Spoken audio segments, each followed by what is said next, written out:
ẹ ti lè ṣọ̀tẹ̀ jù. Èwo nínú ẹ̀yin politicians ló fẹ́ rán bàbá Ọbásanjọ́ àti Buhari àti bàbá Fashola Túndé Fashola bàbá Túndé Fashola ẹ ń fẹ́ rán wọn lẹ́wọ̀n. Ẹ fẹ́ kí wọ́n faṣọ pẹ́pẹ́ roko ọba. Lẹ́yìn ẹ̀yin politicians ẹ lè make heaven o. So ẹ wá bá wọn abániwọ́rọ̀ bá rí dá. Àwọn náà dẹ̀ ti dá ọ̀ràn yẹn anyway láti 2003. Bí mo yẹ bẹ́ẹ̀ sọ̀rọ̀ ẹjọ́ mo ní kí n wá béèrè ṣé àwọn bàbá ti padà ìyẹn bàbá Ọbásanjọ́ ẹbọrọ òwú ṣé wọ́n ti padà sí Nàìjíríà àbí wọ́n sì jẹ́ báyìí ṣé wọ́n ti dá wọn dúró sí Paris ni wàhálà ìsìngájù. Ẹ wo lẹ́bàá wo sì di bàbá Ọbásanjọ́ Buhari Ọbásanjọ́ Buhari ó di fíìmù Paris sí Paris and die ICC náà bá káwọ́ sẹ́yìn báyìí. Mi náà fi kíní gbàgàn sí o. Ohun tí mo bá wí ni ká ẹ wí o. Mi ò náà fi gbàgàn sí o. Mo kàn náà káwọ́ sẹ́yìn. Ẹbí tó bá káwọ́ sẹ́yìn àbí tó bá fẹ́ rojọ́ ní ilé ẹjọ́ aṣá máa ń rí ní TV. Wàá dúró sínú kíní. Wàá dé káwọ́ sẹ́yìn. So bàbá Ọbásanjọ́ àti Buhari. Èwo nínú yín lẹ fẹ́ ṣẹ́ṣọ́ ìyà fáwọn pípù yìí. Ṣẹ̀wá ti káwọ́ sẹ́yìn yẹn. Mo ń bọ̀ mi tí dé. Obasanjo Buhari Fashola testify in Paris over 6 billion Mambila power project arbitration. Mo gbé $6 billion. $6 billion. $6 billion ní 2003. Owó burúkú. Ẹ kó 6 billion jẹ. Bàbá Obasanjo lẹ́yìn ní ìjọba yín lẹ́yìn tẹ́dẹ̀ ń galivanti lórí interview tẹ́ grant mi mo bí tẹ́ ti grant òyìnbó yẹ tó roast yín. That video is a very old video, but an old video. But mo lò lẹ́nu ọjọ́ mẹ́ta yìí. Tẹ́dẹ̀ ń complain bẹ́ẹ̀ pé ẹ̀yin nìkan ni the only head of state in Nigeria yẹn tí ò kówó jẹ tí ìjọba ò wà corrupt. You are not a corrupt leader. Hey, 6 billion.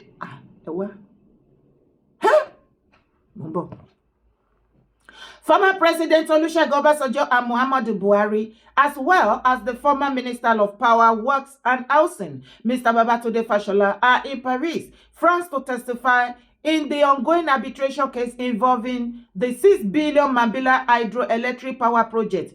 Oh my God! Oh, ló gbé yìí o. Wọ́n kó wọn lọ sí Paris ni o. Ní Faransé náà. Ẹ dúró. Kí ló kan France? 6 billion. This is just as President Bola Tinubu declared yesterday that those defending Nigeria in the said case are doing so based on conviction and patriotism, adding that he has no intention of involving any Nigeria.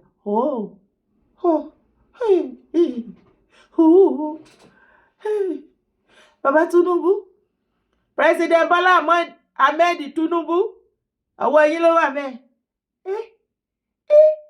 Ẹ fẹ́ sin bàbá Ọbásanjọ́ ẹbọrọ òwú. Ẹ fẹ́ sìn wọ́n dé ibi tá wí. Wọ́n ẹ̀yin ọmọ Yorùbá ẹ jẹ́ bẹ́ bàbá Tinubu sọ̀rọ̀. Ṣé ẹ mọ̀ wípé bàbá máa lọ wọ́n ẹ mọ̀ wípé wọ́n ti fi wọ́n sínú gbẹ̀gàn nígbà kan rí. Bàbá dé ìgbà tí wọ́n fún wọn ní freedom padà. Bàbá padà ròyìn o. Wọ́n ròyìn. Gbogbo ẹ̀ ilẹ̀ kún.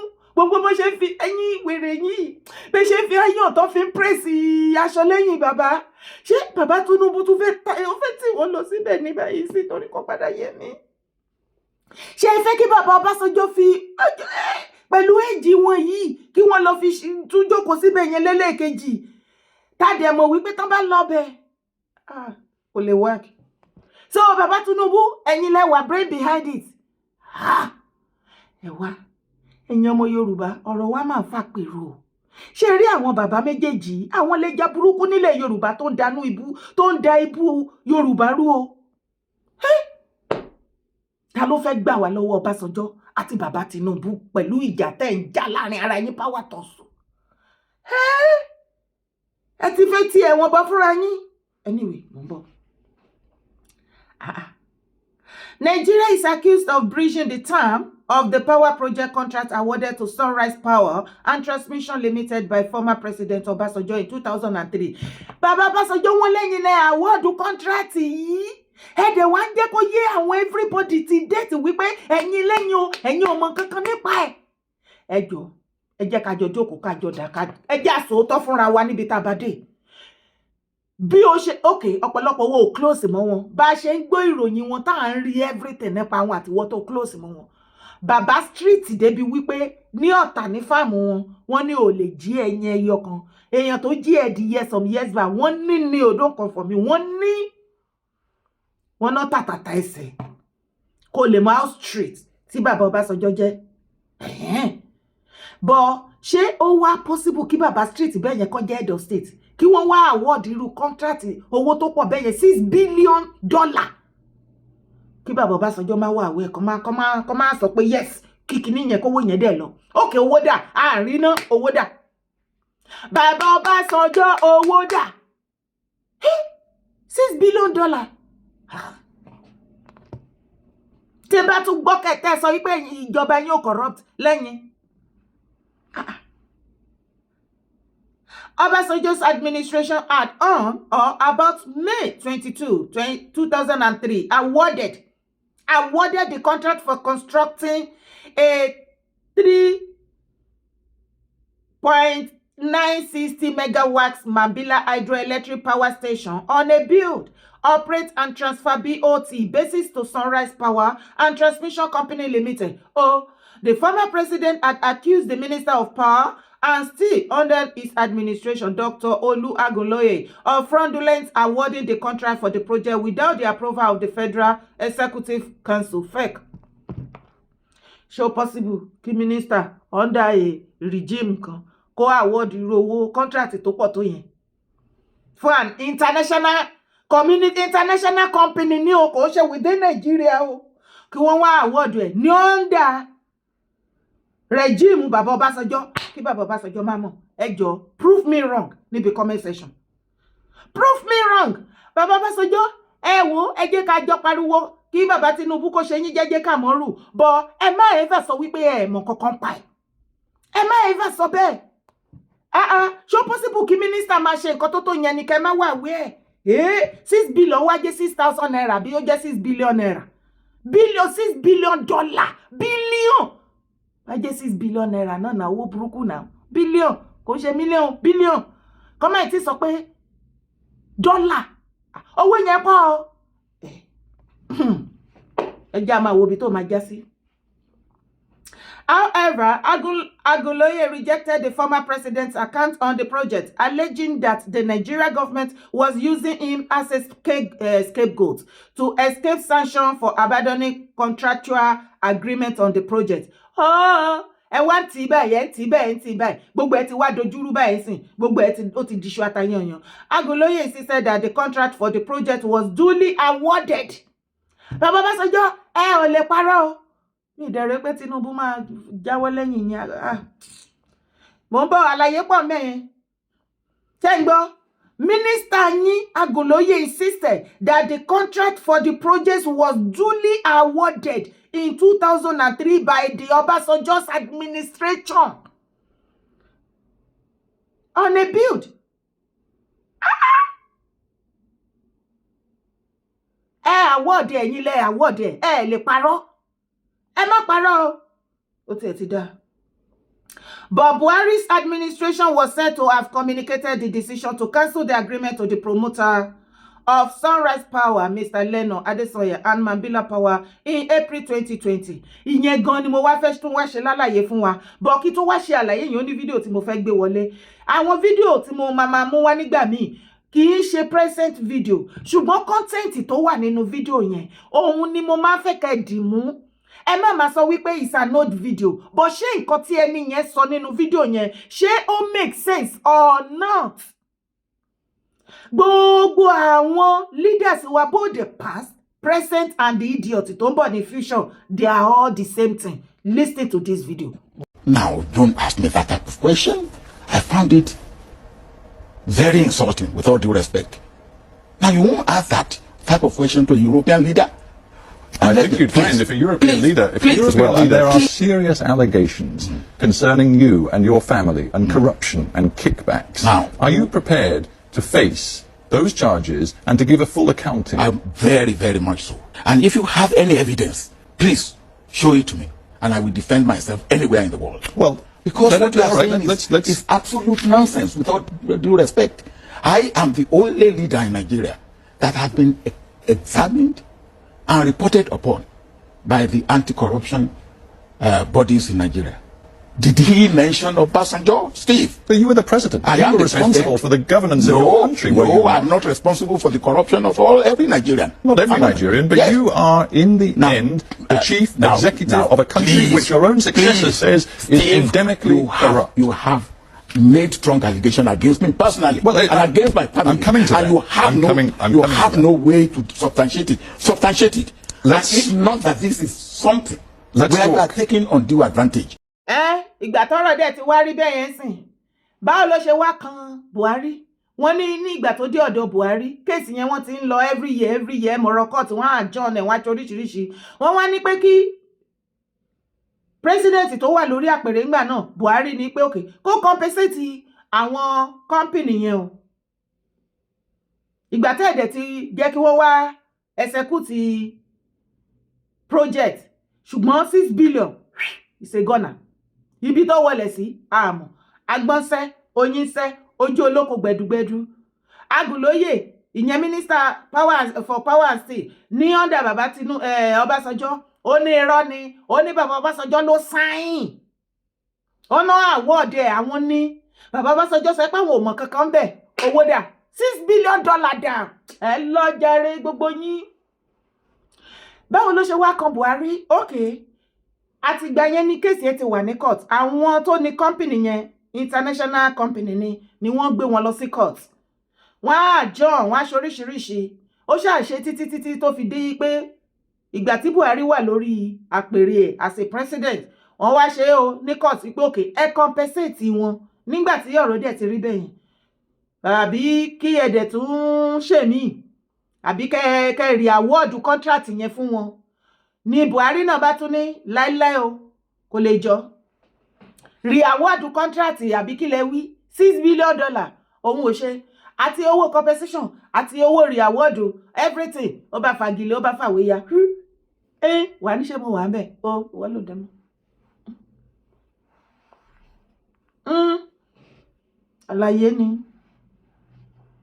so làwọn òun ló ṣe jẹ́ wípé Buhari náà sìn wọ́n ní láti lọ jẹ́jọ́ kó káwọ́ sẹ́yìn. Ìdí tí àwọn náà ṣe kọ̀ láti sọ wípé okay o kí wọ́n rí award contract àbí kó compensate àwọn yẹn, ẹ jọ̀ọ́ ẹ wá bá béèrè lọ́wọ́ ex-president Muhammadu Buhari kí ló dé tẹ́yìn náà rí award contract yẹn, at least kí náà wà kó tí ojú ò ti gbogbo ẹ̀yin head of state wa both the past present àti ọmọ àlè tó bọ̀ ní future.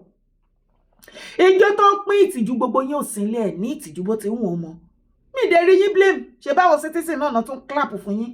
Tí ò bá wá jẹ́ bẹ́ẹ̀ bí government kan ṣe ń lọ tó ń bọ̀ kò sí kan ẹyọ kan nínú yín láti jọ́ tó ti dá Nàìjíríà tó rí iná lásán ṣe permanently ní Nàìjíríà. Shame on all of you.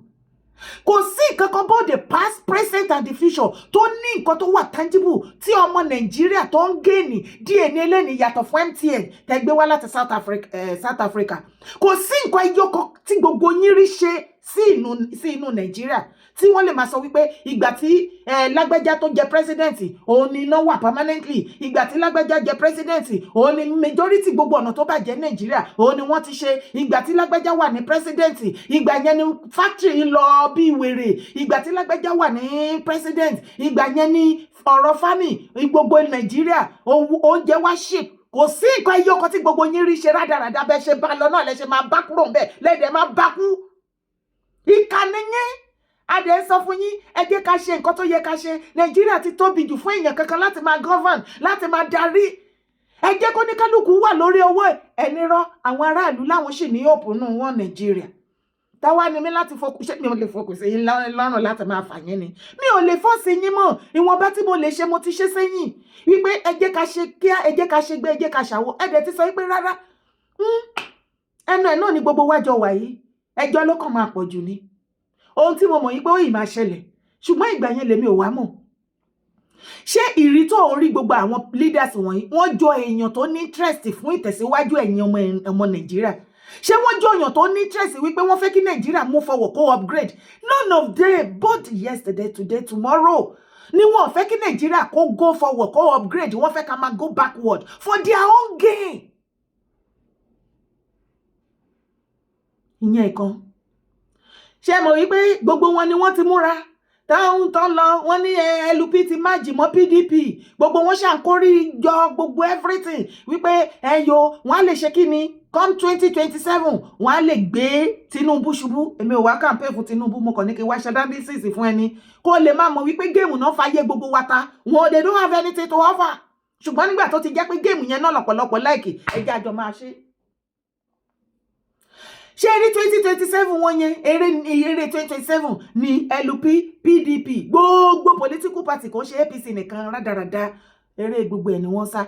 Ṣé ìwọ ló ṣe ń ka ìwọ àtẹ̀mí la ṣe ń ka pé Tinubu ní next month February ó máa become kíni 2 years kí náà ti rí ṣe wọn rí nǹkan kan ṣe. Àwọn ọmọ majority Nàìjíríà náà dẹ̀ sọ pé ẹ̀ tí ìmọ̀ Tinubu bóyá máa ṣe rábaràbá tó máa kúrò ń bẹ́ẹ̀ nìyẹn kò ní rí nǹkan ẹyọ kan ṣe.